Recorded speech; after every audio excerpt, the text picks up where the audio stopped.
Hi everybody, my name's Craig HINDMAN. I'm the Worship and Creative Arts Pastor at Newlife Church here on the Gold Coast. And I wanted to share with you what we've learned about setting up for church online. Since everything's going crazy at the moment and a lot of churches are scrambling to try and find online solutions, let me tell you what we've learned. I've actually had like heaps and heaps of calls over the last 72 hours or so, just saying what gear do we use, what software do we use, how have we set it up.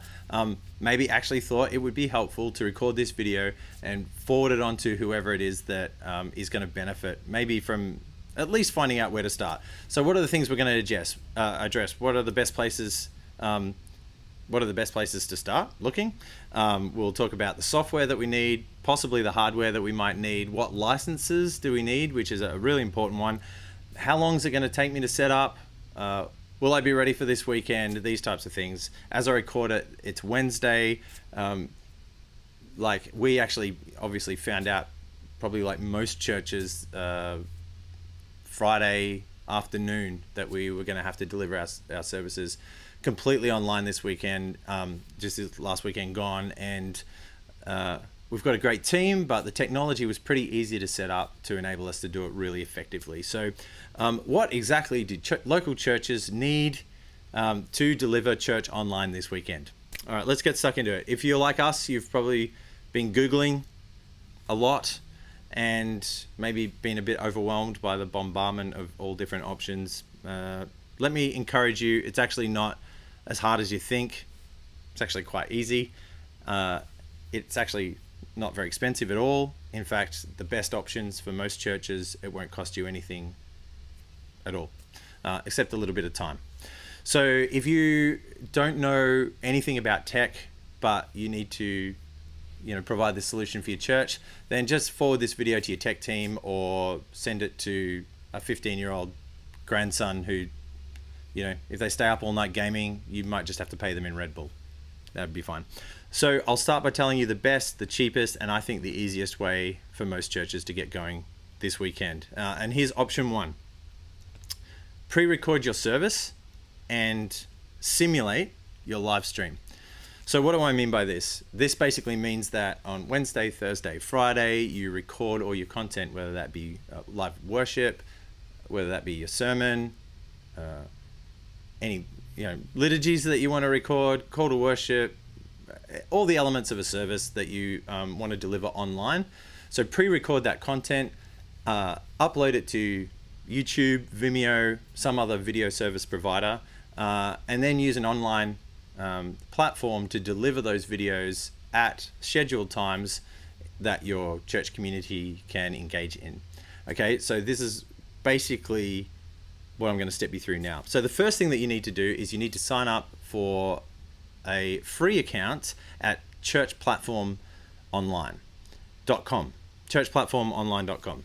I'll put the link there so you can write it down. Now, this is created by the people at Life Church in the US, Craig Rochelle's church. They do an amazing job at providing free content for churches. And they actually have heaps and heaps of stuff, like from kids ministry content to youth, to sermon illustrations, to videos that they're giving away for free that you can use to reinforce parts of your service. So check them out. But Church Online Platform is the free online service delivery platform that they've set up. It really is excellent. And we used it just this weekend gone for the first time, and flawless. So first of all, go and check that out. Sign up process takes about 5 minutes. If you watch the setup and help videos, you'll have no problem stepping through and actually creating your first event, creating your first service, and plugging in the different video elements that you need to make it work. So what does it do? What does Church Online Platform do? This is not cash for comments, by the way. It just really, really works, and it's free. Okay, well, it creates online church events.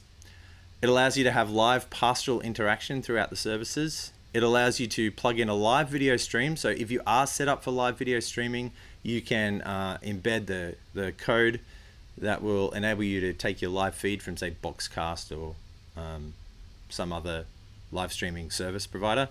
But for the purposes of this, it allows you to enter the link to a pre-existing YouTube or Vimeo file, which it will then import into the system and play back at the appropriate time. It provides interactive ways online for your viewers to request prayers, to give financially, to respond to a decision to follow Jesus, etc., etc. So it's actually really, really well thought through and a very, very simple interface. It even tracks people who makes decisions. It doesn't like freaky stalk track people. It just lets you know, hey, 16 people made decisions to follow Jesus this week. If they log in, I think you can actually find that information and follow them up, or at least provide them opportunities to connect with you so that you can follow them up. Just as an aside, we also have set up a push pay account for online giving. So there is a give button on the Church Online platform, which you can direct people to as part of your video content that you create, and just say, hey, why don't you click on the give button? The give button, then you can link to an external website where you've set up online giving. In our case, we've set up push pay, which is actually quite simple to use. So if you want to find out more about that, go to pushpay.com and you can figure out what transaction fees and all that sort of stuff happen. But basically it's an opportunity for people to give online, and it connects straight into Church Online. Obviously, so you've set up Church Online platform, you've got one of your geeky teenagers to set that up. It's not that hard. You can do it yourself, but why not handball it anyway? Let's get to the fun part, which is recording your service content. So you could film it all at once and run it like a normal service if you wanted to. So just like run your service as you would on a Sunday, film it, upload it, that's fine. Or you could choose to film individual parts as you want. Here's some tips for filming worship. Less is more. You don't need a production. You're probably not set up for a production anyway. You can just grab 2 or 3 musicians, an acoustic guitar, a piano, a vocalist, some nice lighting, some nice mood lighting. Set up in a lounge room if you have to. The reality is you're beaming into lounge rooms, so you don't need big, massive stage productions or anything like that. So, a genuine worshiper with a heart for Jesus leading in a lounge room on acoustic guitar will serve its purpose fine. So don't freak out about that stuff. You can start with filming just on a mobile phone. Like an iPhone 11 has an amazing camera on it. I'm sure the new Samsung does, but I'm an Apple person, so but iPhone 11, iPhone 10, whatever, if that's all that you have, filming content on that, put it on a tripod or use some sneaky camera movements with your hand, whatever. But you actually don't need fancy technology. What am I using right now? I'm actually using a Sony 6300, I think, DSLR camera. It's plugged into my laptop. I'm getting my phone out because I'm going to show it to you. So here's all my notes. I'm recording on a microphone that's plugged into a USB, and there's the kitchen in the background, and there's my Sony camera right there. So you could do it as simple as that if you like, but it can be even more simple than that if you just use an iPhone. Edit it in iMovie. It's free on a Mac. I don't know what the Windows equivalent is. Again, it's been a while since I've been in Windows land, but you could edit it on iMovie on your phone, and that is also a free app. So once again, you don't need fancy technology, and it's pretty user-friendly. You don't even need to edit it. You can just record it in one shot and upload it all like that anyway. Okay, let me give you some important information about CCLI licensing. There is a CCLI live streaming license that if you're going to do worship online, you do need to acquire a CCLI license. The price, I think, varies depending on the size of your congregation, but it's not expensive. It's actually not very expensive. And the reality is, this might be the new normal for weeks, even months. So it's worth the investment. But you'll need one of those. You can't play background music from people's CDs over your live stream, even with a streaming license. It's basically for your worship team to perform worship songs and then stream it. Okay, so that's really important. Other things that you can't live stream, videos that you ripped off YouTube, movie clips, photos that you've just downloaded off Google randomly. Don't use any of that content. Okay? Use content that you've got permission to use. Like a compassion video to encourage your congregation to sponsor a child, or open doors, informing people about the persecuted church and how we can support their mission and work. Like these types of things, I am pretty sure they are okay with you live streaming to support their ministries, but pretty much if you're going to play a video, you need permission. Okay, so it's really important. ccli.com.au to find out more information. I'll even put the link directly to the live streaming license at the bottom of this video. Okay, so I've covered all that. Just upload your video to YouTube or Vimeo. So on YouTube, you can set up a free account. It doesn't cost you anything to set up a free account. You will need, I'm pretty sure you need a Gmail account, but if you've got somebody that has a Gmail account, and maybe you don't even need a Gmail account. That's not something that I've checked because I've got a Gmail account. So have a look. Once again, I'll give you the right information at the bottom of the video. Okay, create a YouTube channel. You need to verify it so that you can play videos back of longer than 10 minutes, and that's simply just sends a text to your phone. You confirm the code, it sends it back, and then you take that YouTube address, punch it into church platform online under the video setting in your church event, and basically once you've set the time of your event, it's there queued, ready to go. Your church online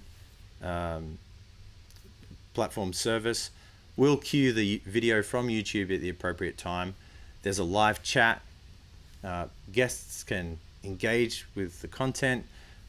Pastors can be set up as hosts to engage with people as they're there. Request an email address if they have a prayer request that's private. You can give them links to that type of thing. It's all really pretty simple and easy to set up. So the pros and cons of pre-recording your service. Well, the pros are you can edit your content and make sure it's presentable. If you've never done this before, you might actually realize it's a lot harder than you think to deliver naturally to camera. As unnatural as you are will come across, and who cares if it's a little bit unnatural? We're all on a journey. But just, you can pre-record it. You can edit it. If you make a mistake, someone hits a terrible chord, re-record the song. Basically, you have the opportunity then to get the best content that you can, edit it together the way that you want it, and put in a video online. That's a good pro. You don't need to set up live streaming technology, which is kind of a bit of a barrier to entry for some. You don't have to worry about bandwidth issues, meaning you don't need a super fast internet connection at your church to be able to deliver the types of bandwidth that's going to be required for you. That's all taken care of by YouTube, and they've got plenty of bandwidth. You can have your key team engaging online pastorally rather than running around like crazy people trying to make the online streaming service happen, for example. It's super cheap, super easy, and it allows you to get creative with the way that you deliver content. I'll be really interested to see over the coming weeks and months how churches are choosing to deliver their worship experiences online.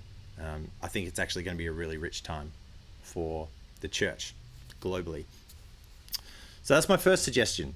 For most churches who are just getting started, pre-record your service, simulate your live stream, and you'll well and truly be good to go this Sunday. We never used Church Online platform before COVID-19. We have used it. I don't think we'll ever stop using it now. I think that's the best thing that I've found, and it's free. What an amazing blessing to the church. If you just want to get up and running this weekend, create some great content, upload it to YouTube, download Church Online platform. What we're trying to do is we're trying to encourage community, right? We're trying to encourage engagement.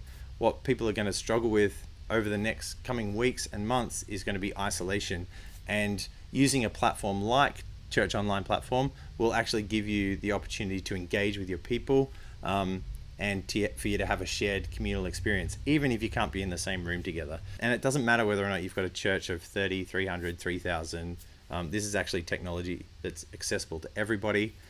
You don't need a media television studio to pull this stuff off. What people are looking for is authenticity, and I think that armed with these tools, you should be able to deliver a really engaging, compelling, genuine, authentic online worship experience this weekend. So all the best. Would love to hear your comments. Feel free to comment here. Share the video with whoever it is that you need to share it with, that we can help the church and just have a crack at this great new idea of digital discipleship. Bless you guys. We'll see you soon.